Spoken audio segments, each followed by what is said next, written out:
নমস্কার, দেখছেন কালকাঠি নিউজ। 4:34 করে শুরু করছি। আমি শর্মিষ্ঠা রয়েছি আপনাদের সঙ্গে। শুনানির নোটিশ পেতেই আত্মঘাতী বৃদ্ধ। পূর্ব মেদিনীপুরের রামনগরে সাদি এলাকার বাসিন্দা 2002 এর তালিকায় নাম না থাকায় শুনানিতে ডাক। 2রা জানুয়ারি শুনানিতে যাওয়ার নোটিশ পান প্রৌঢ়।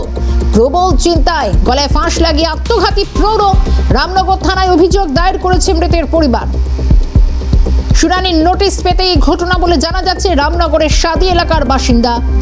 পূর্ব মেদিনীপুরে ফের একজনের আত্মহত্যার ঘটনা।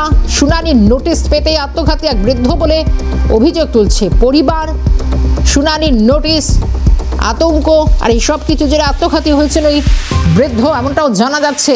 থানায় অভিযোগ দায়ের করেছেন মৃতের পরিবার। এলাকা ফের আতঙ্ক। 2002 এর তালিকায় নাম না থাকায় শুনানিতে ডাক পড়ে। এরপরই আতঙ্কে আত্মঘাতী প্রৌঢ়, অভিযোগ তুলছে পরিবার।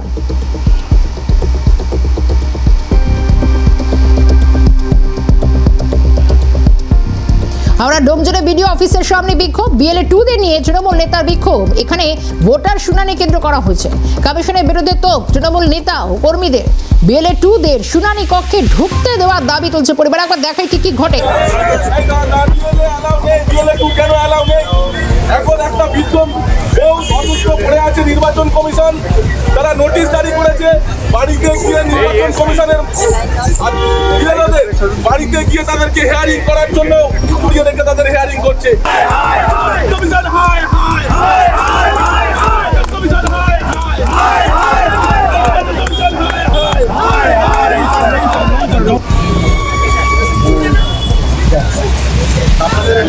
এখানে বসে বলবো, পাবলিক নিয়ে বসে বলবো আমরা।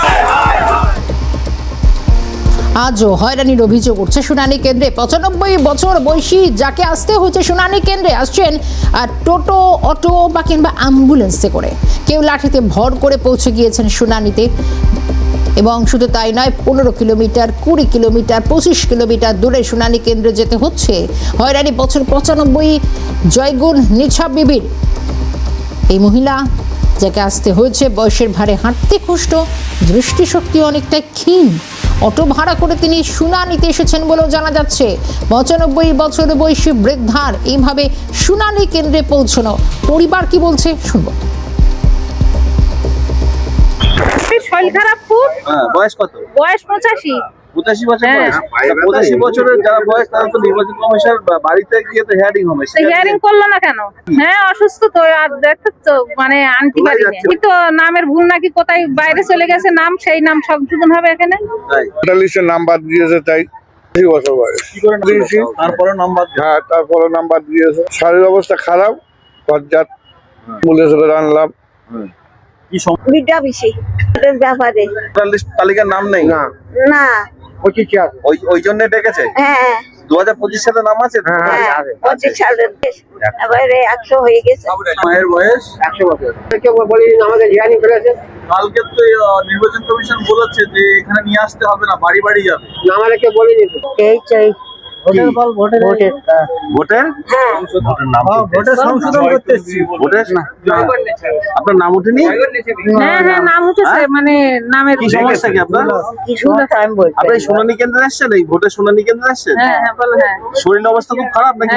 হ্যাঁ কেউ বা 85 পেরিয়েছেন, কেউ বা 95, কেউ বা প্রায় শতায়ু ছুঁই। যাদেরকে এইভাবেই আসতে হয়েছে শুনানি কেন্দ্রে। ঘটনায় তৃণমূলকে কি বক্তব্য শুনবো। আমাদের ডেলিগেট গেছে গতকালকে তৃণমূল কংগ্রেসের, আমাদের সম্মানীয় নেতৃত্ব। অবিলম্বে যারা বৃদ্ধ এবং অসুস্থ তাদের হিয়ারিং বাড়িতে গিয়ে করা হোক, এই দাবি তৃণমূল কংগ্রেস একমাত্র সমস্ত রাজনৈতিক দলের মধ্যে রাখছে। আজকে আমরাও দেগঙ্গা থেকে দাবি রাখছি যে যারা বৃদ্ধ এবং অসুস্থ তাদের হিয়ারিং বাড়িতে গিয়ে নেওয়া হোক। হাসনাবাদে বিডিও অফিসে শুনানির জন্য আসছেন শত শত ভোটার। সাধারণ মানুষের পাশে তৃণমূল কংগ্রেস। সমস্যা সমাধানের চেষ্টা করছে তৃণমূলের কর্মীরা। তারা অন্তত সহায়তা পৌঁছে দিচ্ছেন। হাসনাবাদে বিডিও অফিসে যেখানে শুনানি পর্ব চলছে, বিশেষ করে যারা বয়স্ক ভোটার এবং তাদের পাশে দাঁড়াচ্ছেন তৃণমূলের একাধিক কর্মীরা। বয়স্ক ভোটার যারা আসছেন তাদের মধ্যে বেশিরভাগই মহিলা যারা রয়েছেন, তাদেরও সহায়তা করছেন তৃণমূলের কর্মীরা। কে কি জানাচ্ছেন শুনি। কি করবো, কেন ডাকলো আপনারে?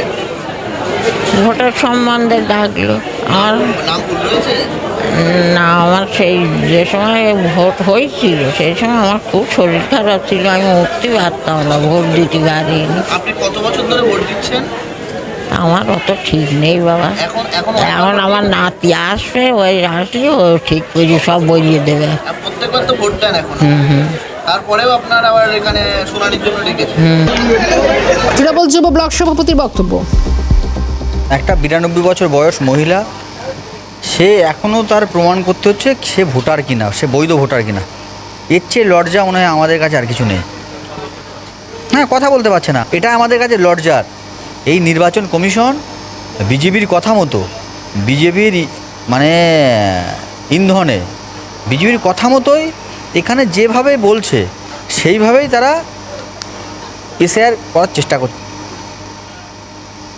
এদিকে ফের শুনানি কেন্দ্রে ধরা পড়ল বেদনাদায়ক ছবি। অ্যাম্বুলেন্সে শুয়ে শুনানি কেন্দ্রের শয্যাশায়ী রোগী। এই ব্যক্তির নার্ভের সমস্যায় আক্রান্ত, চিকিৎসাও চলছে। চলাফেরা করা তার পক্ষে একেবারেই দুঃসহ।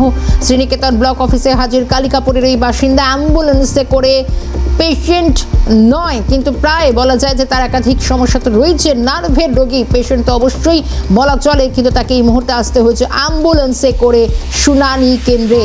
এবং এই ভোটার তিনি কি জানাচ্ছেন, যাকে এত কষ্টসাধ্য করেও আসতে হলো শুনানি কেন্দ্রে, শুনবো। 22 নম্বর ওয়ার্ড। কি কারণে আজকে আসা এখানে? এর জন্য আসা। এরকম অবস্থায় আসতে হলো? কিছু করার নাই। কষ্ট কতটা হচ্ছে না? প্রচন্ড কষ্ট। অ্যাম্বুলেন্সে শুয়ে শুনানি চলছে, নার্ভের চিকিৎসা চলছে এই মহিলার। তার পরিবার কি জানাচ্ছে, শুনবো। আমার নাম নেই ভেবে। তখন কোথায় ছিলেন? তখন বোম্বে থাকতো। 2001 বিয়ে হয়েছে, 2001 বেশি বিয়ে হয়েছে, 2002 বোম্বেতে ছিলেন। ওখানে বিয়ের পর বোম্বে চলে গেছে। তারপরে কি ভোট দিয়েছিল এখানে? হ্যাঁ, 2002 এর পর আছে। এর তারিখ আছে আজকে। ওনার পায়ে শিরার প্রবলেম, কষ্ট তো বটেই, তো আমাদের থেকে বেশি কষ্ট। কি করা যাবে এখন, যে সরকারের যেটা সেটা তো মানতে হবে।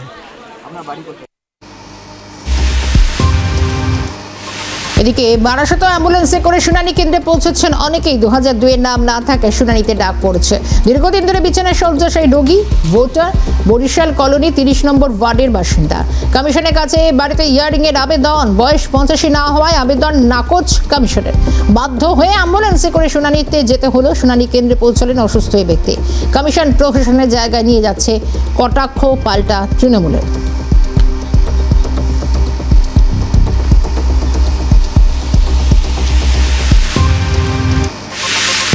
শুনানি কেন্দ্রে হুইল চেয়ার, কেউ বা আসছেন অ্যাম্বুলেন্সে, কেউ বা হুইল চেয়ারে করে। বর্ধমানের একাধিক শুনানি কেন্দ্রে হুইল চেয়ারের ব্যবস্থা, অসুস্থ এবং প্রতিবন্ধী ভোটারদের কথা মাথায় রেখে ব্যবস্থা। বয়স্ক মানুষদের শুনানিতে ডেকে হেনস্থা দাবি তুলছে ভোটাররা।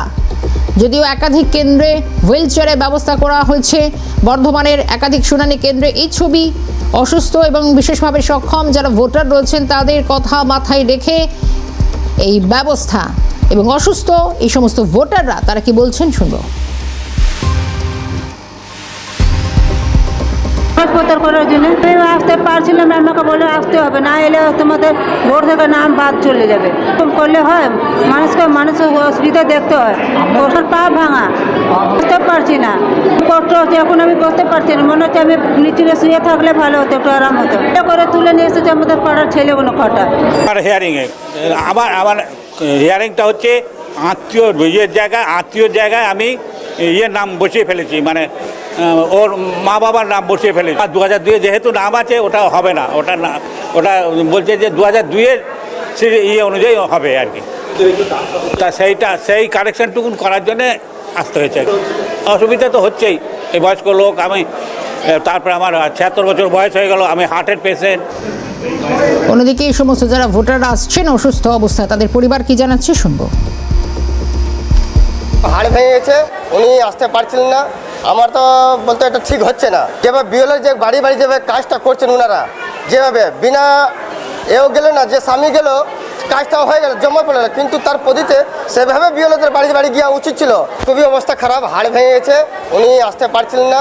আমার তো বলতে এটা ঠিক হচ্ছে না। যেভাবে বিএলওর যে বাড়ি বাড়ি যেভাবে কাজটা করছেন ওনারা, যেভাবে বিনা এও গেল না, যে স্বামী গেল কাজটাও হয়ে গেল, জমা পড়ে না, কিন্তু তার পদ্ধতিতে সেভাবে বিয়েলোদের বাড়ি বাড়ি গিয়া উচিত ছিল। এবার শুনানি থেকে অসুস্থ এক মহিলা তড়িঘড়ি ভর্তি করা হয়েছে মহিলাকে চিকিৎসা কেন্দ্রে। ঘটনা ঘিরে তরজা, রাজনৈতিক তরজা। অসুস্থ হয়ে পড়েছেন বর্ধমানে আউশ গ্রামে হাসিনা শেখ। শুনানি থেকে অসুস্থ হয়ে পড়লেন মহিলা, নাম হাসিনা শেখ। ঘটনা কেন্দ্র করে আবার নতুন তরজা শুরু হয়েছে এবং এই মহিলাকে ভর্তি করা হয়েছে চিকিৎসা কেন্দ্রে।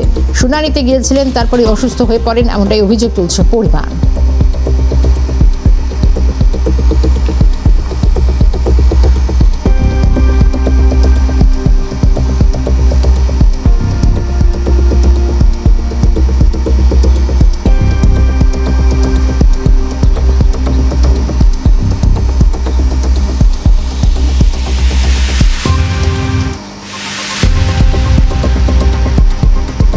শুনানিতে গিয়ে অসুস্থ হয়ে পড়লেন এক মহিলা হাসিনা শেখ। তার পরিবার কি বলছে শুনবো। পেশেন্টের সাথে আমি ঢুকবো, আমার ওয়াইফের ব্রেনের পেশেন্ট, আমি যাবো সঙ্গে, নাহলে ও নার্ভাস হয়ে যাবে। শুনে বলছে যদি সমস্যা হয় ডাকা হবে। তারপরে ভেতরে গিয়ে ওকে ধমকি করেছে। এসব করার কি আছে, ও তো নার্ভাস হয়ে দাঁত লেগে গেছিলো, শরীর অসুস্থ দুর্বল। ও বাইরে এসে কাঁদতে কাঁদতে অজ্ঞান হয়ে গেল, দাঁত লেগে গেল। তারপরে হসপিটাল নিয়ে গেলাম, করে মানুষ আমাকে হেল্প করলো, সাহায্য করে আমি হসপিটাল নিয়ে গেলাম।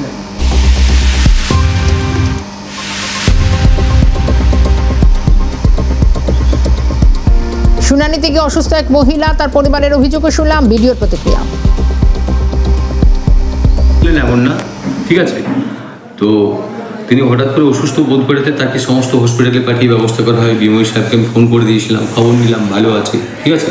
সে আগের থেকে ওষুধ খেত, অসুস্থ কোনো কারণে হয়ে পড়ছিল। এই ঘটনার সঙ্গে তার কোনো সম্পর্ক নেই। বিজেপি এবং তৃণমূল কি বলছে শুনবো। হয়েছেন তিনি এসআইআর জন্য অসুস্থ হননি। যদি তার শারীরিক কোনো সমস্যা থাকে, সে বাড়িতে থাকলেও অসুস্থ হতে পারতো, রাস্তাতেও অসুস্থ হতে পারতো, সে তৃণমূলের পার্টি অফিসেও অসুস্থ হতে পারতো। আজকে বিডিও অফিসে এসআইআর শুনানিতে এসে অসুস্থ হয়েছে, সেটা এসআইআর আতঙ্কে হয়েছে। এই মেডিকেল রিপোর্টটা কি আছে, যদি থাকে কোন ডাক্তার দিচ্ছে সেটাও দেখতে হবে। সাদা খাতায় জমা দিয়ে তৃণমূলের কোনো চামচা ডাক্তার সেই রিপোর্ট দিল কিনা। আছে বাইরে আর ভেতরে সে, কিন্তু যখন একা ঢুকতে হচ্ছে সে ঘাবড়ে যাচ্ছে। তাহলে সঙ্গে যখন বিএলও রয়েছে, তাহলে বিএলএ টু থাকবে না কেন? এই থাকছে আমাদের প্রতিবাদ, এবং সেই অনুযায়ী আমরা একটা স্মারকলিপি দিলাম। আরও তিনি বলছেন যে আমাদের হোয়াটসঅ্যাপে দেওয়া আছে, আমরা দেখি তো কিছু।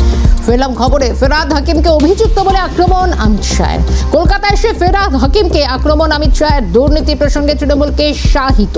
পার্থ থেকে জ্যোতিপ্রিয় সবাই জেল ফেরত বলেন শাহ। কুণাল ঘোষ জেল খেটে এসেছেন বলেন শাহ। ফেরাদ হাকিমও অভিযুক্ত, তীব্র কটাক্ষ অমিত শাহের। चैटर्जी जेल में जाते हैं, ज्योति प्रिय मलिक जेल में जाते हैं, अनुव्रत मंडल जेल में जाते हैं, जीवन कृष्ण शाह जेल में जाते हैं, माणिक भट्टाचार्य जेल में जाते हैं, चंद्रनाथ सिन्हा जेल में जाते हैं, परेश पाल जेल में जाते हैं, कुंतल घोष जेल में जाते हैं, फिरहाद हकीम वो भी आरोपी बनाए जाते हैं, शोभन चैटर्जी आरोपी बनाए जाते हैं, कुणाल घोष 3 साल जेल में रहकर आते हैं। और आप कहती है कि भ्रष्टाचार नहीं हो, आंख मूंद लिए ही हो भ्रष्टाचार के लिए। मगर बंगाल की जनता अपनी आंख बंद कर कर नहीं बैठी है। गरीब बंगाल की जनता के अधिकार का पैसा आपकी कैडर की भेंट चढ़ रहा है, आपको इसको जवाब देना पड़ेगा। पार्थो অমিত শাহর বক্তব্য শোনালাম। ভোট এলেই বাংলায় বিজেপির দুর্নীতি তত্ত্ব। পার্থ থেকে জ্যোতিপ্রিয় অনুব্রত জামিনে মুক্ত। কেন্দ্রীয় এজেন্সির তত্ত্বাবধানেই দুর্নীতি তদন্ত, তবু অপরাধ প্রমাণে ব্যর্থ সিবিআই ইডি। দুর্নীতি নিয়ে ফাঁকা হুঙ্কার বিজেপির। ভোট এলে দুর্নীতি অস্ত্রের শান মোদি শাহদের। দুর্নীতি নিয়ে ফাঁকা হুঙ্কার কি বিজেপির? ভোট এলেই বাংলায় বিজেপির দুর্নীতি তত্ত্ব। পার্থ চট্টোপাধ্যায় থেকে জ্যোতিপ্রিয় মল্লিক, অনুব্রত মণ্ডল জামিনে মুক্ত। কেন্দ্রীয় এজেন্সির তত্ত্বাবধানেই দুর্নীতির তদন্ত, তবুও অপরাধ প্রমাণে ব্যর্থ ইডি সিবিআই। দুর্নীতি নিয়ে ফাঁকা হুঙ্কার কি বিজেপির? এ নিয়ে প্রশ্ন তুলছে শাসক। ভোট এলে দুর্নীতি অস্ত্রের শান। আরো একবার শোনাবো অমিত শাহর আজকের বক্তব্য।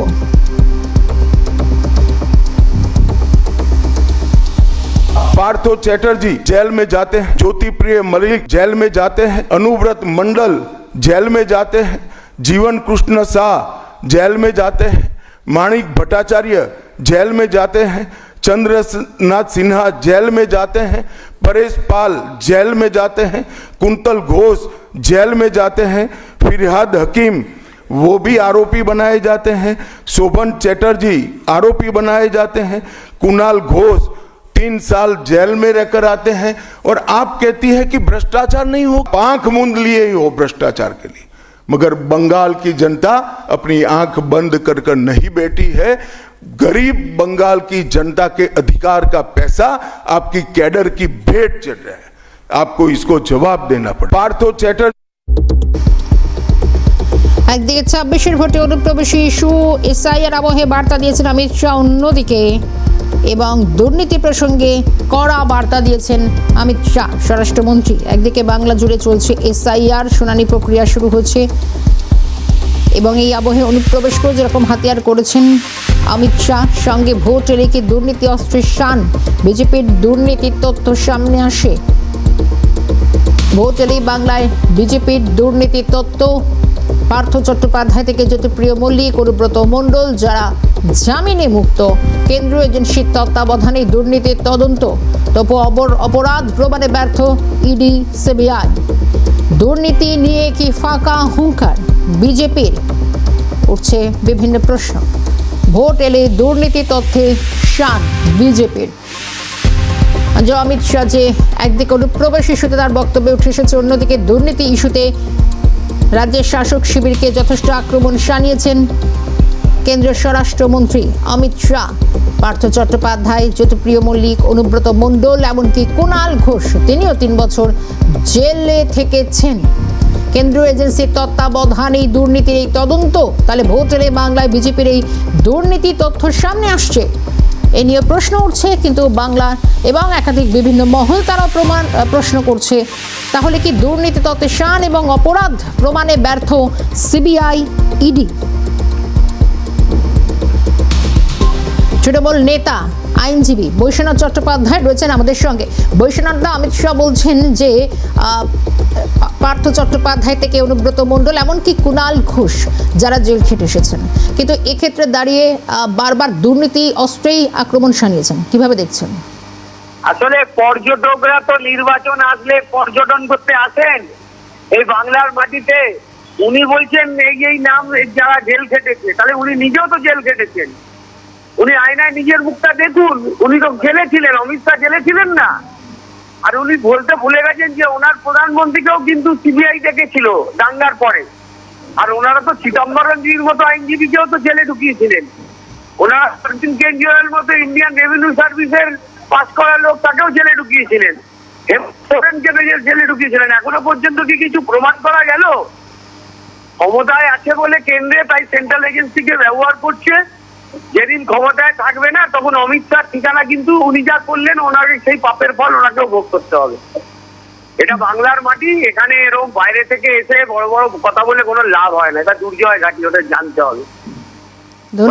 যেটা বিহারে করে সেটা বাংলায় করবে। আমরা 365 দিন রাজনীতির মধ্যে থাকি, পলিটিক্সের মধ্যে থাকি, অত সহজে না। ধন্যবাদ বৈশ্বনাথ সময় দেওয়ার জন্য।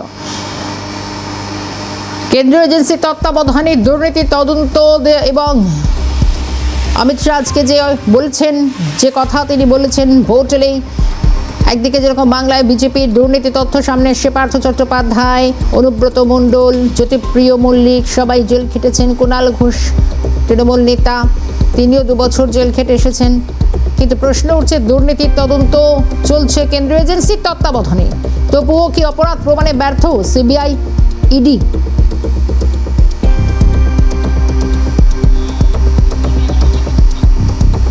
কংগ্রেস মুখপাত্র সুমন রায় চৌধুরী রয়েছেন আমাদের সঙ্গে টেলিফোন লাইনে। সুমন দা, যখন অমিত শাহ বলছেন যে পার্থ চট্টোপাধ্যায় থেকে অনুব্রত মণ্ডল তিনিও জামিনে রয়েছেন, সঙ্গে কুণাল ঘোষ তিনিও 3 বছর জেল খেটে এসেছেন, এবং এই অভিযোগেই অভিযুক্ত হচ্ছে ফিরহাদ হাকিম, কিন্তু প্রশ্ন হচ্ছে কি ভোট আসলেই বারবারই দুর্নীতির তথ্য, বিজেপির হুঙ্কার, কিভাবে দেখছেন?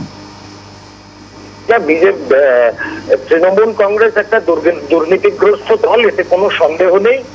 কুণাল ঘোষ থেকে শুরু করে পার্থ চট্টোপাধ্যায়, অনুব্রত মণ্ডল সবাই জেল খেটেছেন এবং সবাই বেলে আছেন, এতেও কোনো সন্দেহ নেই। কিন্তু প্রশ্ন একটা জায়গায়, এই ধরনের ভয়ঙ্কর ভয়ঙ্কর অপরাধ করে এরা বেল পাচ্ছে কি করে? অমিত শাহর অধীন এবং প্রধানমন্ত্রীর দপ্তরের অধীন বিভিন্ন তদন্তকারী সংস্থা কেন সঠিক তদন্ত করে নথি জমা দিতে পারছে না আদালতের সামনে?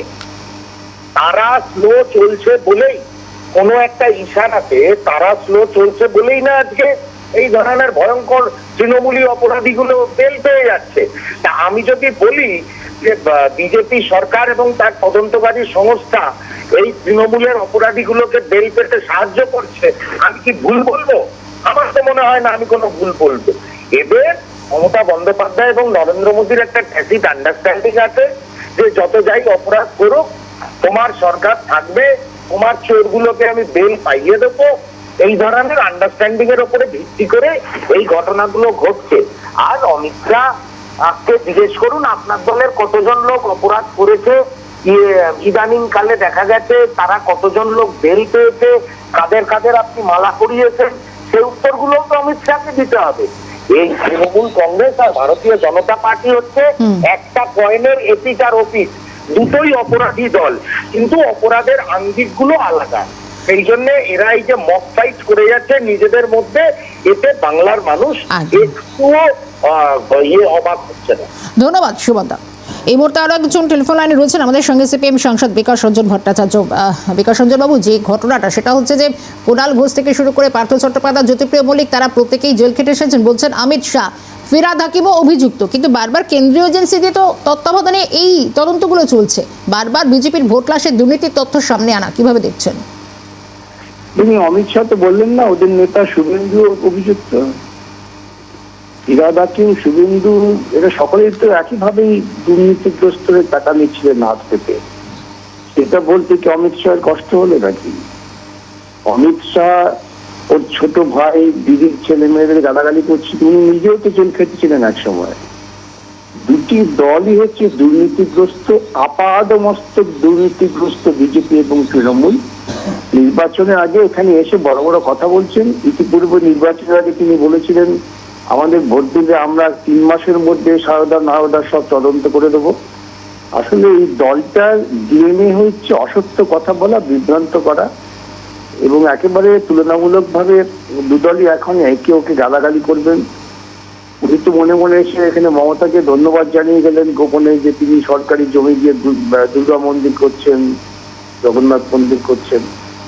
এই গোপন বার্তাকে উনি দিয়ে গেলেন, আর মুখে সামনে আপনাদের সামনে এই সমস্ত বড় বড় অবাস্তব অবৈজ্ঞানিক কথা বলে গেলেন। ধন্যবাদ বিকাশ রঞ্জন বাবু।